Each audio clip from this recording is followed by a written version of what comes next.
राम ठहरो। तो फिर लोग डर गए। एक पुतले में रावण की आत्मा आ गई। एक किंवदंती है, किंवदंती मतलब बनाई हुई कहानी। जैसे आप सुनते हो ना, गैया बोल रही थी, उसी प्रकार की किंवदंती कहानी। तो रावण के पुतले में से रावण की आत्मा आ गई। तो रावण की आत्मा ने कहा राम ठहरो। तो राम रुक गए। कहा क्यों? कहा ठहरो इसलिए तुम मेरे को तो मारते हो, मैंने एक बार गलती से सीता का हरण किया था और तुम जन्म जन्मांतरों से मुझे मारते चले आ रहे हो।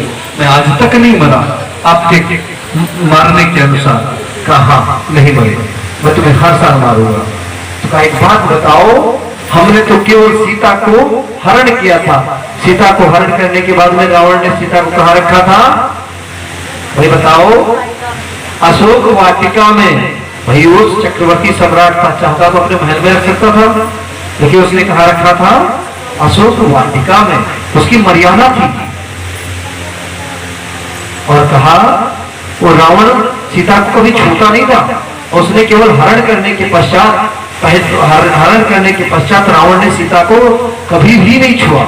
जाता था, निवेदन करता था, मेरी रानी बन जा, मेरी पटरानी बन जा, मुझे मैं तुझे मोतियों से भर दूंगा। वो भिखारी राम तुझे क्या देगा?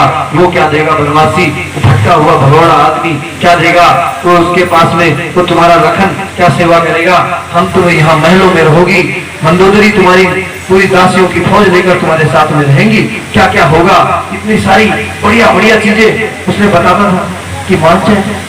और लेकिन मानता, अगर चाहता तो हाथ पकड़ के ले जा सकता था, लेकिन रावण की अपनी मर्यादा थी। अभी कोई आके भाई ये बोल देगा भाई साहब क्या रावण की तारीफ कर रहे हो, खानदान से आए हो? नहीं भाई, उस रावण के चरित्र की बात कर रहे हैं। रावण ने एक गलती की थी जिसको वो जन्म जन्मांतर तक मारा जाता है, और उसका इतना अच्छा चरित्र था। रावण ने कहा, वो जो पुतला वाला रावण था जिसमें आत्मा आई थी, कहा हमने तो एक बार गलती की थी, लेकिन यहाँ पर देख रहे हजार राम जितने लोग खड़े हुए हैं, तो सबको तुम राम कहते हो। राम उनका प्रतिनिधित्व करते हुए तुम राम बन के मुझे मार रहे हो। एक बात बताओ छोटी सी, इनमें से वो रावण कितने हैं जो आजकल की सीताओं का हरण ही ना करके गन्ने के खेत में मार के डाल देते हैं, और सीताओं को तो छोड़ दो, छोटी छोटी बच्चियों के साथ में बलात्कार जैसे हिंसक कुकर्म करके उनके साथ में नाना प्रकार के क्या क्या दुष्कर्म करते हैं। अब बताओ तुम्हारा बाण मेरी तरफ चलेगा या इन रावणों की तरफ? तो रावण स्तब्ध हो जाते हैं और रोने लगते हैं। तो ये बात मित्रों, ये कहानी केवल आपके इस समझाने के लिए थी कि हमारे अंदर पहले तो रावण हुआ करता था, राक्षस हुआ करता था और देवता हुआ करते थे। आज क्या हुआ है? आज भी देवता है। देवता कौन? अच्छा आदमी। वो चौराहे पे ऑटो वाला जो जाता है ना, वो बहुत अच्छा देवता है। उसके पास पैसा भी ना हो कभी बिठा देता है, बेचारा बहुत बढ़िया आदमी, बड़े प्यार से बात करता है। राक्षस कौन? अरे एक वो डॉक्टर वहां बैठा होता है। आप सीतापुर जाओगे ना, वहां एक डॉक्टर बैठा है। आप फटफटा के मर जाओगे। आप फटका के मर जाओगे, अगर पैसा नहीं होगा तो आपका इलाज नहीं करेगा। आज वो रावण, कौन सा रावण? जो लोगों के बुद्धि में जाकर धरातल के जाकर बुद्धि की धरातल में बैठ गया, और बड़े बड़े जो उद्योगपति हैं, आप देखो, आपने देखा होगा, ये रोडों पे चलते हो, एक तरफ रोड बनती है, दूसरी तरफ उखड़ने लगती है। मैं आपको बात बताता हूँ, अमरीश भैया भी मेरे साथ में थे। बिहार के दौरे पे हम लोग गए थे, दरभंगा से निकल रहे थे, ऐसे ही कार्यक्रम कराने जैसे आप लोग आए हैं। 5 दिन की पावन प्रज्ञा पुराण कथा था। भैया नहीं जानते, हम जाते रहते हैं कथाओं में। तो कथा के लिए गए थे, वहां से ट्रेन में आ रहे थे, और ट्रेन से उतरे, और ट्रेन से उतरने के बाद में जैसे कभी कभी ये होता है कि ट्रेन से आप निकल गए और फिर वापस उसी के बगल में जो रास्ता होता है वहीं से आना होता है, तो उसी से आना था गाड़ी में बैठ के। तो एक बिल्डिंग थी, वो धराशाही पड़ी हुई थी, और वो बड़ी रंगी पोती थी, नई, तो लग रहा था किसी ने खंडहर को रंगाया है, ऐसा लग रहा था। तो हमारे मुंह से भाई उम्र का एक तकाजा है निकल गया। एक ड्राइवर साहब थे, उससे पूछ लिया, भैया ये बिल्डिंग गिर गई है, क्या है? तो उन्होंने कहा ये सरकारी स्कूल है भाई।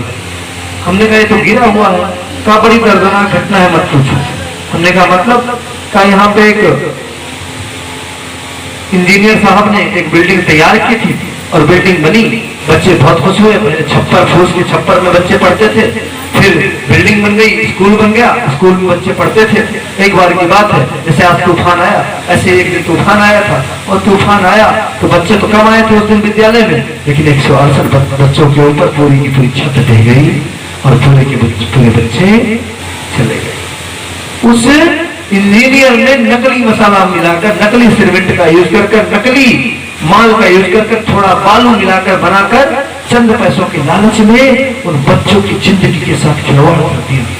4 पैसों की जिंदगी में, 4 पैसों के लालच में उसने सब बर्बाद कर दिया। अच्छा ये बताओ, ये राक्षस नहीं तो क्या है? अरे मित्रों, पहले का राक्षस तो सही था, मही से खाए मदिरा कर पाना, समझे गर्जा भद्र समाना, भैंसे का मांस खाता था और शराब पीता था, ऐसे ही 2 काम करता था, और क्या करता था, और इधर उधर घूमता रहता था।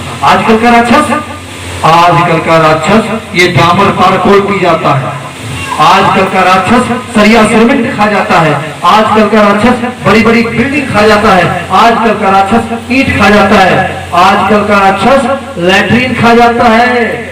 वो भी हरिजनों की का पाला ने प्रधान जी लैट्रीन दवाई लेकिन खाएंगे।